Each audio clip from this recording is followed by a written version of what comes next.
जय हिंद साथियों। RRB technician की अभी तक जितनी भी शिफ्ट हो चुकी हैं उन सभी शिफ्ट के आधार पर एक ऐसा क्वेश्चंस पेपर बोले तो एक एक्सपेक्टेड क्वेश्चंस पेपर साथियों आपके लिए तैयार किया गया है, जिस क्वेश्चन पेपर को साथियों आपको जरूर देखना चाहिए, क्योंकि आज की इस वीडियो का साथियों हर एक सवाल पिछली सभी शिफ्ट पर आधारित है। तो मैं कहूंगा इन सभी क्वेश्चंस को साथियों आप लोग देखिएगा और अपने एग्जाम को बहुत आराम से क्रैक कीजिएगा, क्योंकि आज की इस वीडियो में साथियों मैंने सबसे पहले साइंस ली है, उसके बाद इंपॉर्टेंट क्वेश्चंस करंट अफेयर के लिए हैं और उसके बाद रीजनिंग के टॉप क्वेश्चंस और मैथ के टॉप क्वेश्चंस लिए हैं। तो ये एक अपने आप में पूरा एक्सपेक्टेड संभावित पेपर है। इस पेपर को जरूर देखिएगा, हर एक सवाल को बहुत अच्छे तरीके से देखिएगा।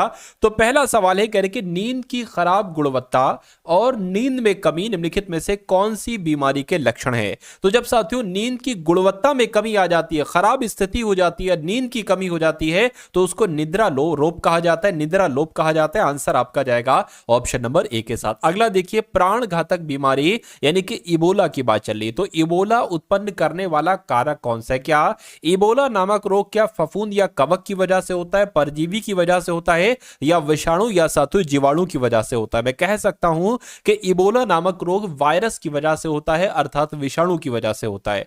किसी पदार्थ की मात्रा को मापने के लिए निम्नलिखित में से कौन सी एसआई इकाई का इस्तेमाल किया जाता है। तो मैं कहूंगा मोल यहां पर आपका राइट आंसर हो जाएगा, यानी कि किसी पदार्थ की मात्रा को मापने के लिए कौन सी एसआई इकाई है, तो मोल एसआई इकाई है। अगला सवाल देखिए कि एक विद्युत परिपथ में दो बिंदुओं के बीच विद्युत संभावित अंतर को मापने के लिए उपयोग किया जाने वाला यंत्र कौन सा है। तो कौन सा है साथियों, वाल्ट मीटर है। कौन सा है साथियों, वाल्ट मीटर है। ये भी आप लोग यहां पर ध्यान रखेंगे। उसके बाद देखिए कि प्रकाश की तरंग दैर्घ्य मापने की इकाई क्या है। तो प्रकाश की तरंग दैर्घ्य किसके द्वारा मापी जाती है, एंगस्ट्रॉम के द्वारा मापी जाती है। किसके द्वारा साथियों, एंगस्ट्रॉम के द्वारा मापी जाती है। अब उसके बाद देखिए अगला सवाल आपकी स्क्रीन पर है, बताइए कि अत्यधिक उच्च तापमान मापने के लिए किस उपकरण का इस्तेमाल किया जाता है। तो पायरोमीटर का इस्तेमाल किया जाता है। आंसर आपका डी हो जाएगा। एक गतिशील बस में अचानक ब्रेक लगाने से सवारी आगे की ओर झुक जाती है, यह किस नियम का पालन करता है, यह आपसे यहां पर पूछा जा रहा है। तो यह किस नियम का पालन करता है, यह तो न्यूटन के प्रथम नियम का पालन करता है। आप लोग ध्यान रखेंगे, क्वेश्चन बहुत इंपॉर्टेंट था। एक बार एक उपग्रह को कक्षा में लॉन्च किया गया था, इसकी गति को नियंत्रित करने वाला एकमात्र बल कौन सा बल कहलाया जाता है साथियों, बताइए। यही तो गुरुत्वाकर्षण बल है साथियों। क्या एक बार एक उपग्रह को कक्षा में लॉन्च किया गया था, इसकी गति को नियंत्रित करने वाला एकमात्र बल गुरुत्वाकर्षण बल होता है। आंसर आपका जाएगा ए के साथ। अगला देखिए, निम्नलिखित में से क्या पृथ्वी के वातावरण को बनाए रखने में मदद करता है। तो पृथ्वी का गुरुत्वाकर्षण बल ये पृथ्वी के वातावरण को बनाए रखने में मदद करता है। मैं कहूंगा हाँ, अपनी धुरी पर पृथ्वी का घूमना, सूर्य का गुरुत्वाकर्षण बल या चंद्रमा का गुरुत्वाकर्षण बल। मैं कहूंगा अगर यह सवाल आपसे पूछा जाए तो जवाब मैंने आपको बता दिया है कि पृथ्वी के वातावरण को बनाए रखने में पृथ्वी का गुरुत्वाकर्षण बल मदद करता है।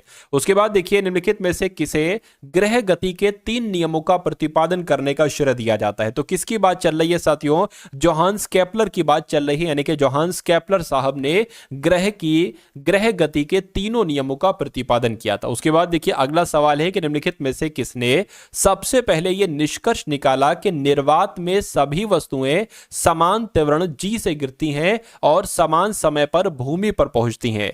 तो किसकी बात चल रही है साथियों, मैं कहूंगा गैलीलियो आपका आंसर हो जाएगा। गैलीली आपका राइट आंसर। यह सवाल बहुत इंपॉर्टेंट है। मैं कहूंगा ट्रिपल स्टार लगाकर साथियों इसको नोट डाउन करेंगे और अपने मनोमस्तिष्क में फीड करेंगे। अगला देखिए, दो कांच के गिलास एक दूसरे से चिपक जाते हैं, एक के अंदर दूसरा ऐसे करके चिपकते हैं, तो उन्हें कैसे अलग किया जा सकता है, यह भी सवाल आपसे पूछा जा सकता है।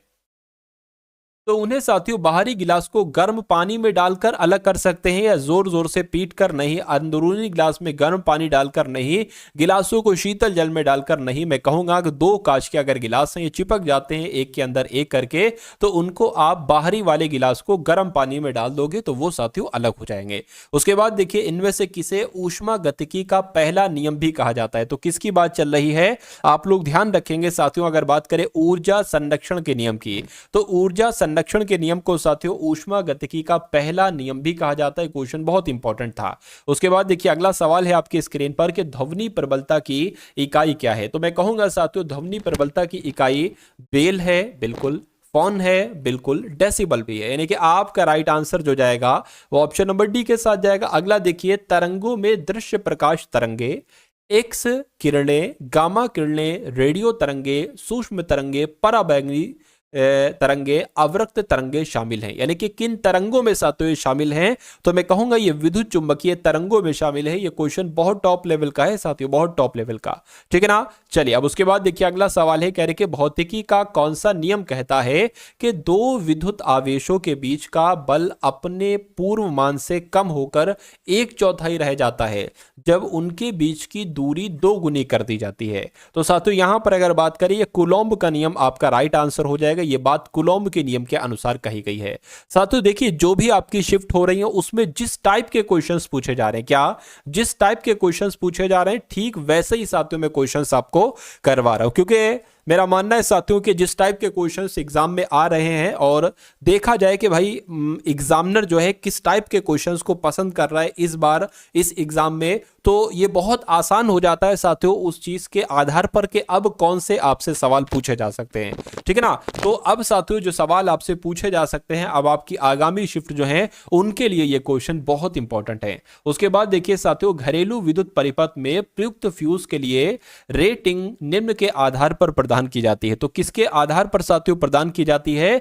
करंट के आधार पर प्रदान की जाती है, ये भी आप लोग ध्यान रखेंगे। यानी कि घरेलू विद्युत परिपथ में फ्यूज के लिए रेटिंग करंट के आधार पर प्रदान की जाती है। उसके बाद देखिए, किसने विद्युत चुंबकत्व के विज्ञान की स्थापना की और उसे नाम दिया? तो किसकी बात चल रही है? आप लोग ध्यान रखेंगे साथियों, आंद्रे मैरी एम्पियर की बात चल रही है। यानी कि आंद्रे मैरी एम्पियर ने ही विद्युत चुंबकत्व के विज्ञान की स्थापना की थी और इसको नाम दिया था। तो आंसर आपका जाएगा डी के साथ। नेक्स्ट नंबर का सवाल है, कह रहे कि चुंबकीय क्षेत्र की ओर किसी वस्तु को आकर्षित किए जाने के बजाय इसे प्रतिकर्षित किए जाने की परिघटना को क्या कहा जाता है? तो साथियों इसको क्या कहा जाता है? इसको आप लोग ध्यान रखेंगे माइसनर प्रभाव कहा जाता है। इसको क्या कहा जाता है? इसको माइसनर प्रभाव कहा जाता है, ये आप लोग ध्यान रखेंगे। अस्थाई चुंबक निम्न के से बने होते हैं। तो जो अस्थाई चुंबक होते हैं ना साथियों, ये किससे बने होते हैं? ये मृदु लोहे से बने होते हैं। क्या ये मृदु लोहे से बने होते हैं? ये आप सभी लोग याद रखेंगे। अगला सवाल देखिए, निम्नलिखित में से क्या एक प्राकृतिक चुंबक है? तो दंड चुंबक, चुंबकीय सुई या चुंबकीय पत्थर? तो मैं कह सकता हूं कि जो चुंबकीय पत्थर होता है ये एक प्राकृतिक चुंबक है। आंसर आपका जाएगा ऑप्शन नंबर सी के साथ। अगला सवाल देखिए कि पृथ्वी तक सूर्य की किरणें पहुंचने में लगभग कितना समय लगता है? तो यहां पर अगर बात करें साथियों कितना समय लगता है, अगर आपका जवाब है ऑप्शन नंबर सी यानी कि 8 मिनट लगता है, तो बिल्कुल सही आपका जवाब हो जाएगा। अब उसके बाद देख लीजिए साथियों, नेक्स्ट नंबर का सवाल है आपकी स्क्रीन पर, देखिए और बताइए सही जवाब क्या है। करके रोगियों के दांत का बड़ा प्रतिबिंब देखने के लिए दंत चिकित्सकों के द्वारा इस्तेमाल किया जाने वाला दर्पण कौन सा है? तो साथियों अगर बात करते हैं, मैं कहूंगा अवतल दर्पण यहां पर आपका राइट आंसर हो जाएगा। यानी कि रोगियों के दांत को बड़ा प्रतिबिंब देखने के लिए, उसका बड़ा प्रतिबिंब देखने के लिए दांत का चिकित्सकों के द्वारा अवतल दर्पण का प्रयोग किया जाता है। नेक्स्ट नंबर का सवाल है, निम्नलिखित में से किसका अपवर्तनांक साथियों अधिक होता है? तो मैं कहूंगा हीरे का, बर्फ का, माणिक्य का या कार्बन का? मैं कहूंगा हीरे का अपवर्तनांक अधिक होता है। आंसर आपका जो जाएगा साथियों वो ऑप्शन नंबर डी के साथ जाएगा। अगला सवाल आपकी स्क्रीन पर पूछा जा रहा है कि कौन सी घटना किसी माध्यम के अणुओं द्वारा कंपन ऊर्जा स्तरों के लिए उत्साहित होने पर प्रकाश के प्रकीर्ण से संबंधित है?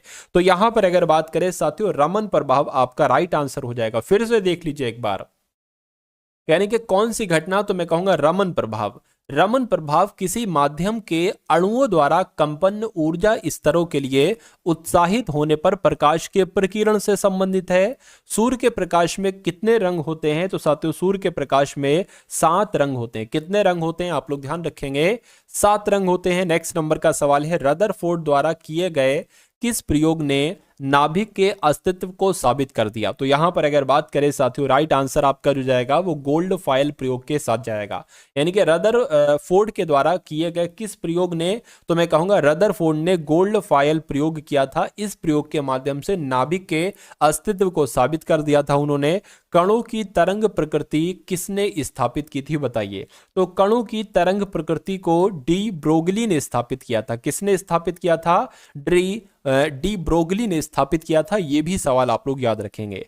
कार्बन, हीरा, ग्रेफाइट, इसको एक साथ क्या कहा जाता है? तो इसको साथियों अपरूप कहा जाता है। क्या? अपरूप कह लो या इंग्लिश में साथियों एलोट्रॉप्स कह लो, बात एक ही है। तो कुल मिला के अगर ये सवाल पूछा जाए कि कार्बन, हीरा, ग्रेफाइट इसको एक साथ क्या कहा जाता है, तो अपरूप यानी कि एलोट्रॉप्स कहा जाता है। उसके बाद देखिए निम्नलिखित में से किसे क्षारीय मृदा धातु के रूप में जाना जाता है? तो किसकी बात चल रही है साथियों को? एक तरीके से अगर बात करते हैं यहां पर मैग्नीशियम की बात चल रही है, यानी कि क्षारीय मृदा धातु के रूप में मैग्नीशियम को जाना जाता है। आंसर आपका जाएगा ए के साथ। न्यूलैंड्स के अष्टक नियम के अनुसार निम्नलिखित में से किसमें सोडियम के समान गुण होते हैं? तो किसकी बात चल रही है साथियों? लिथियम की बात चल रही है, यानी कि न्यूलैंड्स के अष्टक नियम के अनुसार, ठीक है ना, लिथियम में सोडियम के समान गुण होते हैं। यह सवाल आपसे एग्जाम में पूछा जा सकता है। उसके बाद देखिए नेक्स्ट नंबर का सवाल है, कह रहे हैं ब्लीचिंग पाउडर का रासायनिक नाम क्या है? तो साथियों यहां पर अगर बात करें तो ब्लीचिंग पाउडर का रासायनिक नाम है कि आपसे यहां पर पूछा जा रहा है। कैल्शियम सल्फेट है तो सल्फेट नहीं, कैल्शियम हाइपोक्लोराइट है तो मैं कहूंगा बिल्कुल कैल्शियम हाइपोक्लोराइट ही ब्लीचिंग पाउडर का रासायनिक नाम है, यानी कि आंसर इस सवाल का ऑप्शन नंबर बी हो जाएगा। अब उसके बाद देखिए अगला सवाल आपके स्क्रीन पर है, कह रहे कि बेकिंग सोडे का विलयन किस सूचक के साथ हरा रंग देता है? तो साथियों यहां पर अगर बात करें तो चाइना रोज यहां पर आपका राइट आंसर हो जाएगा, यानी कि बेकिंग सोडा का विलयन चाइना रोज सूचक के साथ हरा रंग देता है। आंसर आपका ऑप्शन नंबर डी हो जाएगा। नेक्स्ट नंबर का सवाल है, कहा जा रहा है कि एक अम्ल और एक क्षार के बीच की अभिक्रिया को क्या कहा जाता है? तो साथियों यहां पर अगर बात करें तो उदासीनीकरण अभिक्रिया कहा जाता है। या आपका जो होगा वो बिल्कुल सही जवाब हो जाएगा, यानी कि एक अम्ल और एक क्षार के बीच की अभिक्रिया को क्या कहा जाता है? तो उदासीनीकरण अभिक्रिया कहा जाता है। नेक्स्ट नंबर का सवाल है कि निम्नलिखित ईंधनों में से कौन सा न्यूनतम वायु प्रदूषण करता है? तो कौन सा न्यूनतम वायु प्रदूषण करता है? मैं कहूंगा हाइड्रोजन जो होता है ना, हाइड्रोजन ईंधन, ये सबसे कम वायु प्रदूषण करता है। इसलिए ये सवाल इंपॉर्टेंट भी है और आपसे पूछा भी जा सकता है, तो आप लोग याद रखेंगे। उसके बाद देखिए गैसोहॉल एक मिश्रण है, तो किसका किसका साथियों ये मिश्रण है गैसोहॉल? तो मैं कहूंगा गैसीलीन और मिथेनॉल का, तो मिथेनॉल का नहीं साथियों, एथेनॉल का। क्या? गैसोलीन और एथेनॉल का मिश्रण है ये गैसोहॉल, इसलिए आंसर आपका जाएगा बी के साथ। निम्नलिखित में से किसने गोबर गैस प्रणाली का आविष्कार किया? साथियों आपको यहां पर बताना है। तो मैं कहूंगा सीवी देसाई की अगर हम बात करते हैं तो सीवी देसाई ने ही गोबर गैस प्रणाली का आविष्कार किया था। राइट आंसर आपका ऑप्शन नंबर सी हो जाता है। अगला सवाल आपके स्क्रीन पर है साथियों, देखिए अभी तकरीबन मैं 40 सवाल तो आपके लूंगा। कौन से 40 सवाल साथियों लूंगा? आपके विज्ञान के, ठीक है। और उसके बाद यहां पर 20 क्वेश्चंस की अगर बात करें, वैसे लगभग 10 क्वेश्चंस आपके एग्जाम में करंट अफेयर के आएंगे, लेकिन मैं साथियों यहां पर करंट अफेयर के 20 क्वेश्चंस आपको करवा दूंगा और उसके बाद साथियों रीजनिंग होगी, ठीक है, और मैथ होगी साथियों। तो ये सारे सब्जेक्ट आप लोग देखिएगा और देखिएगा साथियों, यहां से कई सारे क्वेश्चंस आपको डिक्टो देखने को मिलेंगे, ठीक है ना। मैथ और रीजनिंग के तो कॉन्सेप्ट साथियों आपको मिल जाएंगे बहुत आराम से, और साइंस का भी मिल जाएंगे। अब यहां पर अगर इस सवाल की बात करें, कह रहे कि बायोगैस संयंत्र से निष्कासित कौन सी गैस ईंधन गैस के रूप में प्रयोग की जाती है? तो साथियों मीथेन गैस प्रयोग की जाती है। आंसर आपका हो जाएगा सी के साथ।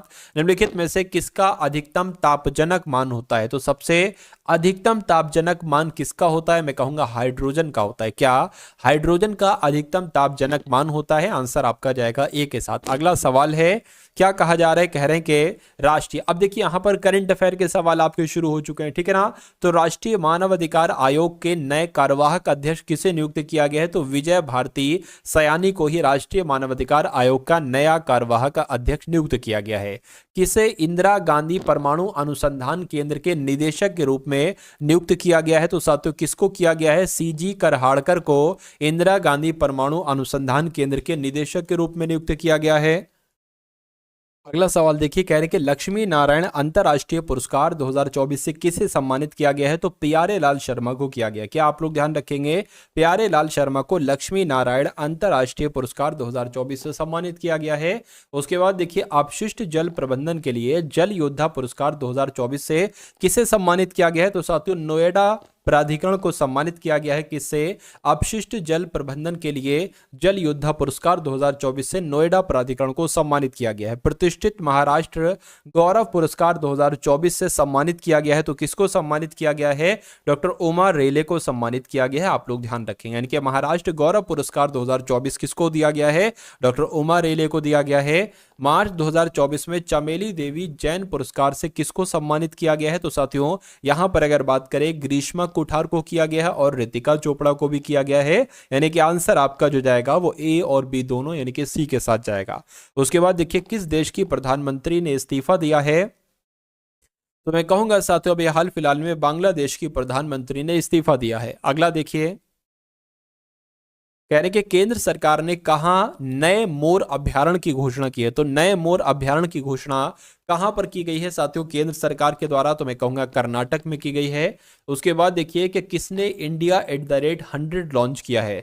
तो किसने साथियों ये लॉन्च किया है? मैं कहूंगा पीयूष गोयल के द्वारा ही इंडिया @100 को लॉन्च किया गया है। आप लोग ध्यान रखेंगे, ये सवाल आपसे एग्जाम में आपसे पूछा जा सकता है साथियों। उसके बाद देख लेंगे कि केंद्रीय वाणिज्य एवं उद्योग मंत्री पीयूष गोयल ने एक महत्वपूर्ण प्रकाशन का अनावरण किया जिसमें 2047 तक भारत की आर्थिक प्रगति का खाका पेश किया गया है।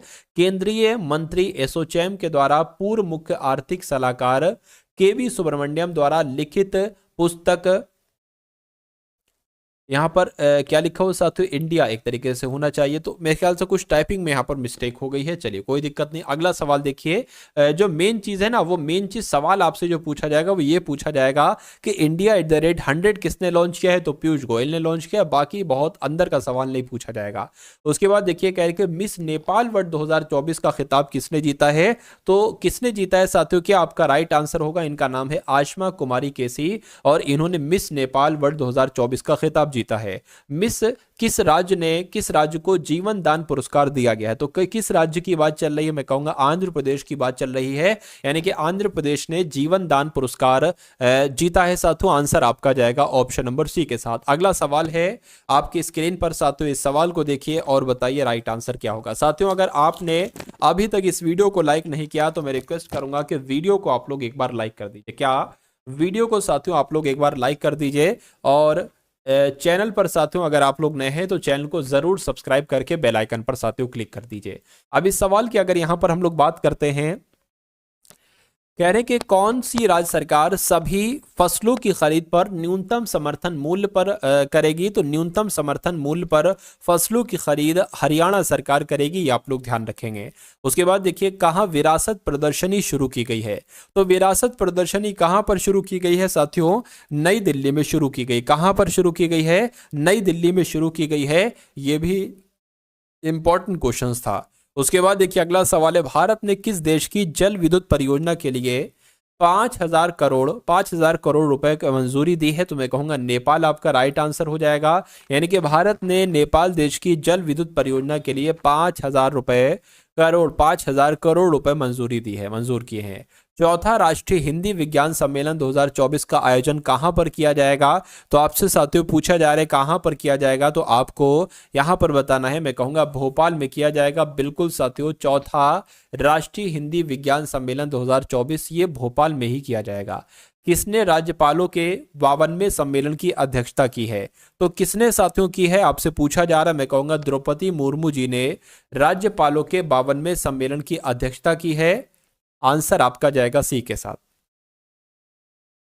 उसके बाद देखिए कह रहे कि इंस्टाग्राम पर प्रतिबंध लगाया है। किस देश ने साथियों इंस्टाग्राम पर प्रतिबंध लगाया है? तो तुर्की देश है। इस देश ने इंस्टाग्राम पर प्रतिबंध लगा दिया है। उसके बाद यहां पर अगर बात करें तो अब आपके साथियों रीजनिंग के क्वेश्चन शुरू हो चुके हैं। तो कैसे सवाल साथियों आपसे पूछे जा रहे हैं ये आप लोग एक बार देख लेंगे इन रीजनिंग के क्वेश्चन के माध्यम से। तो यहां पर अगर बात करें आपको वेन आरेख चुनना है कि सबसे सटीक वेन आरेख कौन सा होगा जिसमें राज्य, जिला, कॉलोनी साथियों नहीं। तो देखिए अगर हम बात करें तो राज्य इसमें सबसे बड़ा है, तो राज्य क्या हो जाएगा? राज्य ये हो जाएगा। और राज्य के अंदर ही जिले आते हैं और जिलों के अंदर ही कॉलोनीज आती हैं। तो मैं कहूंगा कुछ ऐसा आरेख बनेगा। ऐसा यहां पर है नहीं, यहां पर है नहीं, यहां पर भी नहीं है, ऐसा सिर्फ और सिर्फ ऑप्शन नंबर सी में है। तो ऑप्शन नंबर सी आपका क्या होगा? ये बिल्कुल करेक्ट आंसर हो जाएगा। इसको मैं थोड़ा छोटा कर लेता हूं, 1 मिनट।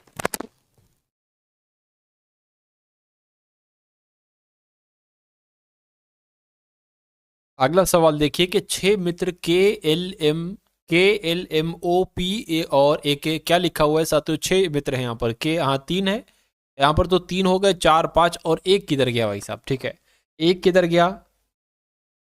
6 मित्र है ना, 1 2 3 4 5 है ना, तो यहाँ पर तो साथियों एक कम लग रहा है, KLMOP।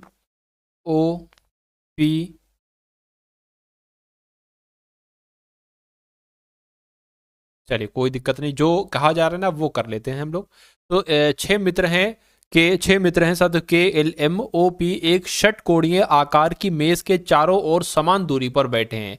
तो साथियों क्या यहाँ पर कहा गया है, हम लोग लिख लेते हैं षटकोणीय कैसे बनेगा। देखिए षटकोणीय यानी कि जिसकी 6 एक तरीके से कहीं ना कहीं भुजाएं हो जाए, 1 हो गई, 2 ठीक है, और 3 हो गई, और उसके बाद 4 हो गई, 5 हो गई, और ये एक 6 हो गई, 1 2 3 4 5 6 6 हो गई। तो क्या क्या कहा जा रहा है साथियों, जरा देखिए, कह रहे हैं कि के का मुख पी की ओर है। अच्छा, मतलब के अगर यहां पर है तो पी यहां पर होगा, या के यहां पर है तो पी यहां पर होगा, ऐसा कहा गया है।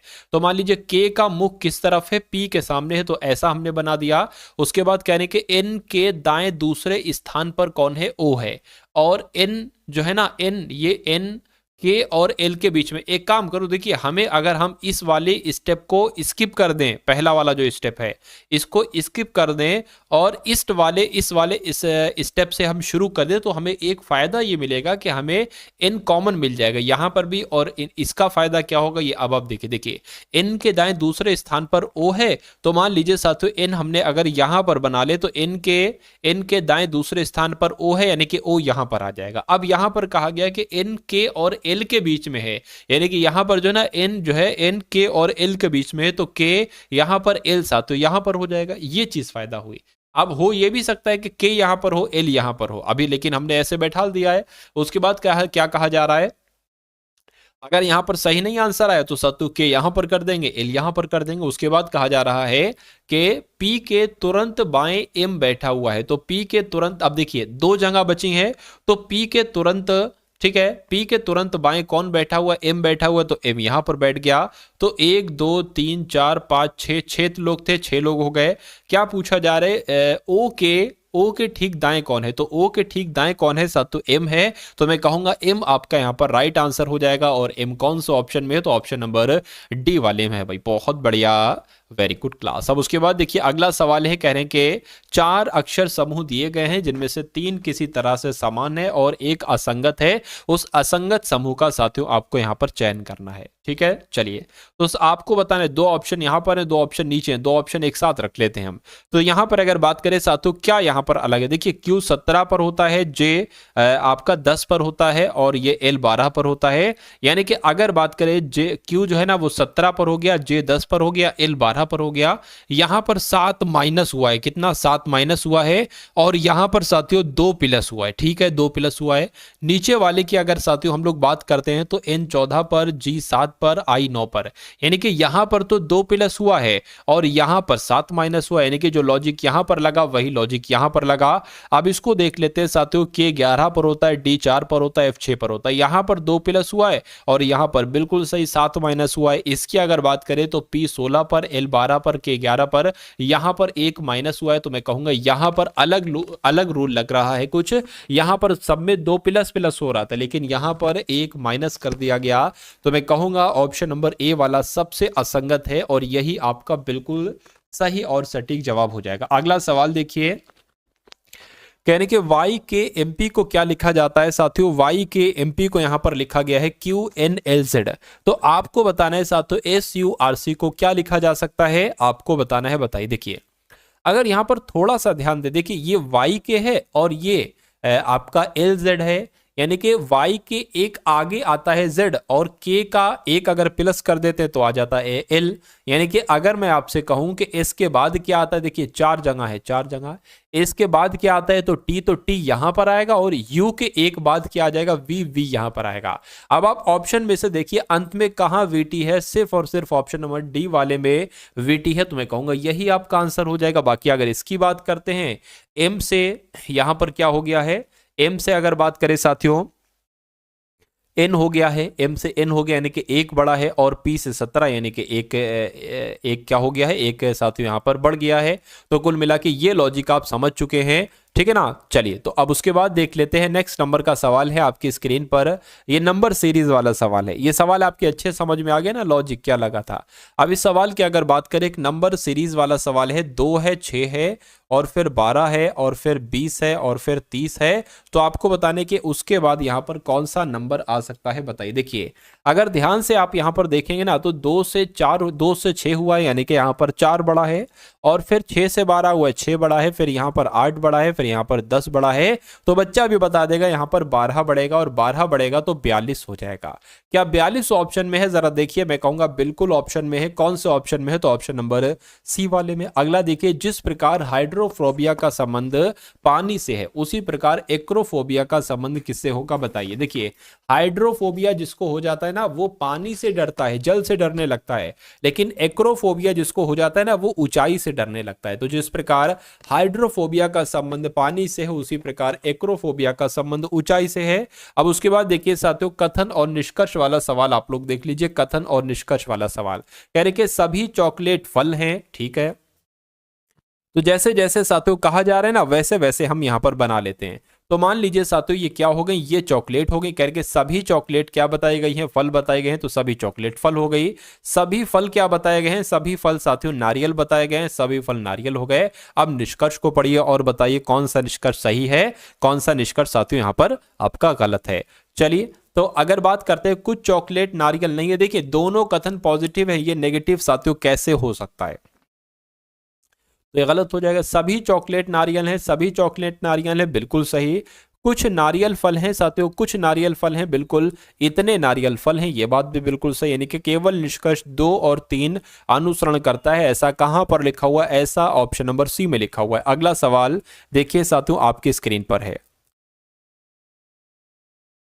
चलिए अब इस सवाल की अगर बात करें साथियों, कि इस सवाल में क्या, देखिए कह रहे हैं कि दिए गए समीकरण को संतुलित करने के लिए किन दो संख्याओं को परस्पर बदलना होगा। यानी कि आपको इसकी कैलकुलेशन करना है, और कैलकुलेशन होने के बाद 124 आना चाहिए। अगर 24 की जगह पर 8 और 8 की जगह पर 24 रख दें, क्या 124 आ सकता है? देख लीजिए, 15 गुणा 7 लिखा है, 15 गुणा 7 लिख दीजिए, ठीक है। 40 लिखा है, 40 के साथ वो बात क्या है? 15 गुणा 7 प्लस 40 है, और 40 के बाद आपका माइनस है, तो ये माइनस आ गया। 24 भाग 8 है।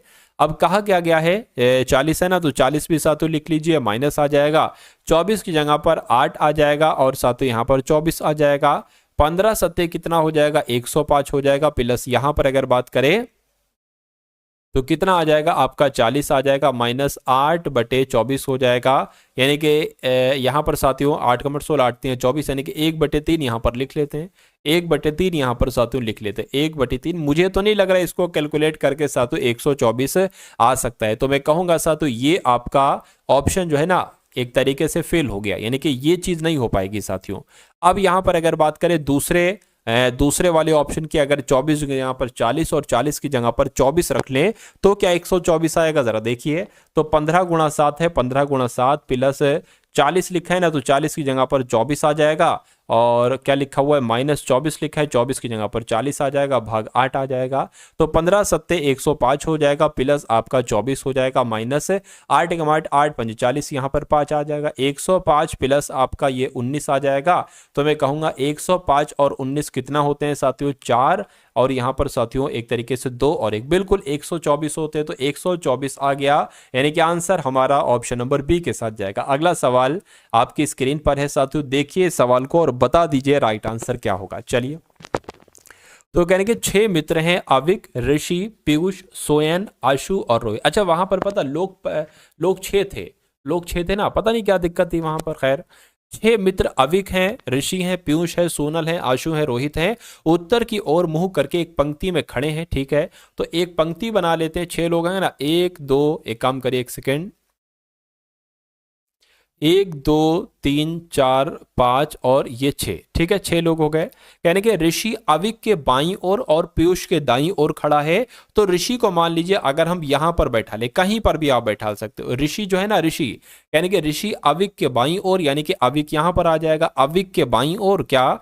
अविक के बाईं ओर और पीयूष के दाईं ओर खड़ा है। तो पीयूष की अगर बात करें, पीयूष यहां पर आ जाएगा, पीयूष के दाईं ओर खड़ा है, ठीक है, पीयूष के दाईं ओर खड़ा है। सोनल अविक के दाईं ओर खड़ा है, यानी कि अविक अविक के दाईं ओर कौन खड़ा है साथियों, सोनल खड़ा है, तो सोनल यहां पर आ जाएगा, ठीक है ना। सोनल अविक के दाईं ओर खड़ा है और आशु के बाईं ओर खड़ा है, यानी कि आशु यहां पर आ जाएगा, आशु यहां पर आ जाएगा, यानी कि आशु जो है ना रोहित के बाईं ओर खड़ा है, आशु जो है ना ये रोहित के बाईं ओर खड़ा है, यानी कि रोहित यहां पर आ जाएगा, रोहित यहां पर आ जाएगा।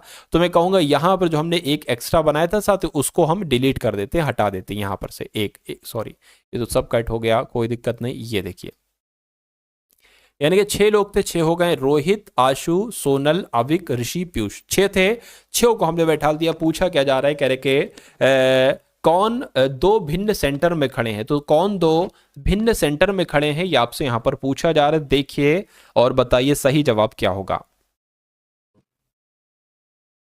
भिन्न सेंटर में साथियों कौन खड़े हैं, बिल्कुल सेंटर में दो लोग कौन खड़े हैं, अविक और सोनल खड़े हैं। तो अविक सोनल कहां पर लिखा हुआ है, ऑप्शन नंबर बी में लिखा हुआ है, तो ये आपका बिल्कुल करेक्ट आंसर हो जाएगा।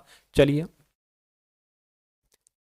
अब अगला सवाल देखिए आपकी स्क्रीन पर है। तो अब साथियों आपके सामने यहाँ पर मैथ के क्वेश्चन शुरू हो चुके हैं। तो मैथ के बहुत टॉप लेवल के क्वेश्चंस लिए जो आपके आरआरबी टेक्नीशियन के एग्जाम में साथियों आपसे पूछे जाएंगे। देखिए भाई सवाल को कह रहे कि ए बी सी अकेले एक काम को 12, 10, 15 दिन में करते हैं, यानी कि ए एक काम को 12 दिन में करता है, बी उसी काम को 10 दिन में कर लेता है और सी उसी काम को 15 दिन में कर लेता है। यानी कि तीनों एक साथ मिलकर काम शुरू करते हैं और 3 दिन के बाद बी और सी काम छोड़कर भाग जाते हैं। तो कह रहे कि अब जो बचा कुचा काम है वो अकेले कितने दिनों में पूरा करेगा, 5 दिन में, 3 दिन में, 4 दिन में या 6 दिन में। देखिए सबसे पहले हमें ये निकाल लेना होता है कि आखिरी टोटल काम कितना है। ये कैसे निकालते हो, ये इनकी मदद से निकालते हो। इनका अगर एलसीएम निकालोगे यानी कि एक ऐसा नंबर आपको यहां पर रखना है जो 12, 10, 15 के पहाड़े में आता हो या 12, 10, 15 से कट सके। तो मैं कहूंगा मुझे ऐसा लग रहा है 120 वो नंबर है। कितनी कितनी बार में आएगा वो लिख लीजिए। 12 एकम 12 मतलब 12 धाम 120, ठीक है। 10 से काटोगे तो ये 12 बार में कटेगा, 15 अट्ठे 120 हो जाएगा। अब कहने का मतलब साथियों क्या है, कहने का मतलब यह है कि ए एक दिन में 10 काम करता है, बी एक दिन में 12 काम करता है, सी एक दिन में 8 काम करता है और टोटल काम कितना है 120। तो कहने कि अगर वो तीनों लोग एक साथ काम करते हैं 3 दिनों तक तो तीनों काम करते रहते हैं। अब देखिए तीनों लोग एक दिन में कितना काम करेंगे, जब ए 10 कर रहा है, बी 12 कर रहा है, ये 8 कर रहा है, मैं कहूंगा 30 काम करेंगे। यानी कि एक दिन में 30 काम करेंगे। तो शुरू के 3 दिन तो तीनों ने काम किया, यानी कि 90 काम इन्होंने कर लिया। अब बचा क्या है, टोटल काम तो 120 है, काम 90 हो चुका है, 30 काम सिर्फ बचा है। तो ये 30 काम ए कितने दिन में करेगा, ए एक दिन में 10 काम कर रहा है तो 30 काम को 3 दिन में करेगा, तो इसलिए 3 दिन में करेगा, तो 3 आपका राइट आंसर हो जाएगा। ए द्वारा कितने दिनों में कार्य पूरा किया जाएगा, 3 दिन में। यह आपका बिल्कुल सही जवाब है। अगला सवाल देखिए, ये सवाल साथियों पूरा है, थोड़े लंबे जैसे क्वेश्चंस आ रहे हैं ना वैसे साथियों मैं यहां पर आपको करवा लूं। नीचे ऑप्शन की कोई दिक्कत ही नहीं। चलिए हाँ, तो क्या कहा जा रहा है साथियों, बहुत अच्छे समझिएगा, बहुत अच्छे से मैं आपको समझा दूंगा। कहने के एक सत्र की शुरुआत में किसी स्कूल में कक्षा 6, 7, 8 के छात्रों की संख्या क्रमशः 120, 115, 130 है। यानी कि कहने के 3 क्लास हैं, एक तो 6 क्लास है, एक 7th क्लास है और एक 8th क्लास है। और कहने के 6 क्लास में 120 बच्चा है, ठीक है, 120 बच्चा हो गया। और 7th क्लास में 150 बच्चा है, ठीक है, और 8th क्लास में 130 बच्चा है। ये बात बिल्कुल समझ में आ गई। कह रहे कि बाद में 10 छात्रों को कक्षा 6 और 7 में प्रवेश दिया जाता है। यानी कि कक्षा 6 में जब 10 छात्र और ऐड कर दिए जाएंगे तो 130 हो जाएगा, और 7 में भी किए गए हैं 10 छात्र तो यहां पर 160 हो जाएगा। ये बात साथियों क्लियर है, बिल्कुल क्लियर है। कह रहे कि और 10 छात्रों को कक्षा 8 से स्थानांतरित कर दिया जाता है, यानी कि कक्षा 8 से 10 छात्रों को निकाल दिया जाता है, तो 120 छात्र कक्षा 8 में रह जाएंगे। यानी कि ये मानते हुए कि उसके बाद में कोई प्रवेश या निष्कासन स्थानांतरण नहीं हुआ, यानी कि अब इतने बच्चे बचे, अब इसमें कोई घटाए बढ़ाए नहीं गए हैं। तो कहने के सत्र की शुरुआत में और अंत में छात्रों की संख्या का अनुपात क्या था, यानी कि जब ये क्रम था बच्चों का, इतने इतने बच्चे थे, तो और अब ये बच्चे हो गए, तो इन दोनों का अनुपात क्या है, यानी कि इन तीनों का योग और इन तीनों का योग का अनुपात आपसे पूछा जा रहा है। देखिए इनको अगर साथियों हम लोग जोड़ें तो कितना आ जाएगा साथियों? देखिए एक तरीके से अगर बात करें 120 और 130 एक तरीके से कितना हो जाएगा?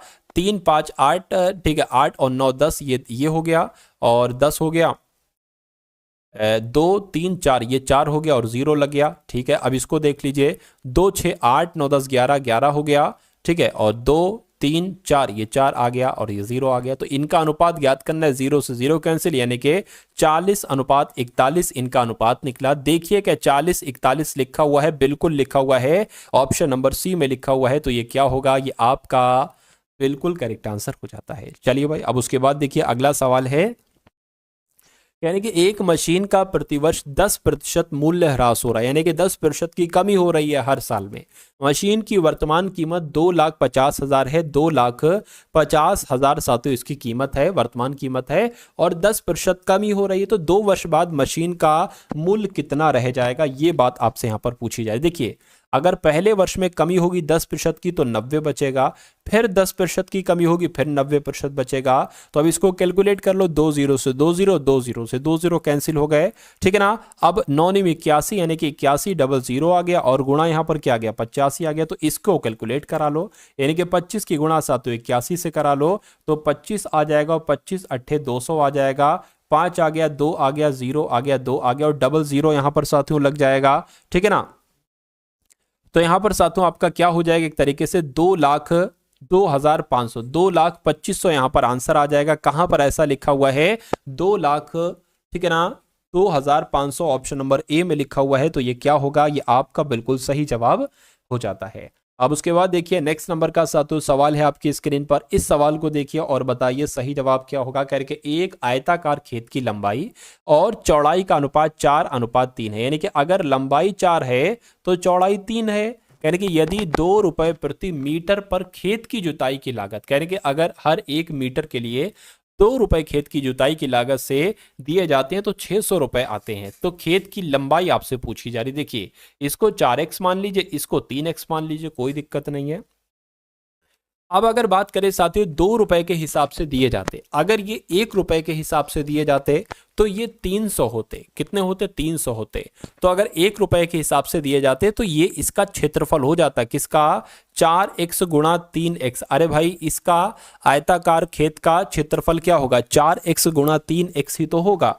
ठीक है ना। तो साथियों क्या हो जाता? वो आपका इसका आधा हो जाता, क्योंकि ये 2 रुपए में दिया जा रहा है और वैसे नॉर्मली मानते हम 1 रुपए में। ठीक है ना। तो ये साथियों ये इसका क्या हो जाएगा? अब आप इसको एक बार क्या कर लीजिए, इसको एक बार साथियों यहां पर आप कैलकुलेट करा लीजिए। 4 3 12, यानी कि 12x² हो जाएगा। 12x² बराबर साथियों 300 आ गया, यानी कि x² बराबर क्या आ गया? 300/12 आ गया। इसको कैलकुलेट साथियों करा लीजिए आप, क्या आ सकता है? 12 कम 12, 12 दूना 24, 12 पंजे 60 आ जाएगा, यानी कि x बराबर क्या आ गया? 25 आ गया।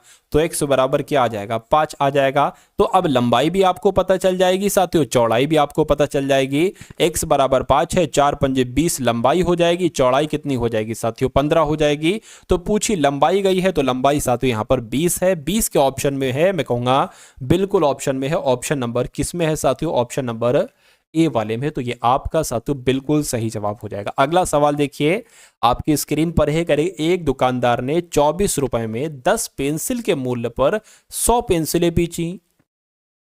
20% का लाभ अर्जित करने के लिए एक पेंसिल का क्रय मूल्य ज्ञात कीजिए। देखिए अगर एक पेंसिल का क्या, अगर मैं आपसे कहूं एक पेंसिल का विक्रय मूल्य कैसे निकालेंगे, एक पेंसिल का विक्रय मूल्य की अगर बात करें कैसे निकालेंगे, तो 24 रुपए में 10 पेंसिल के मूल्य पर 100 पेंसिलें बेची, 100 से भाग कर दो तो मैं कहूंगा 0 से 0 कैंसिल, मैं कहूंगा साथियों 2.4 यहां पर आ जाएगा। ये एक पेंसिल का विक्रय मूल्य होगा।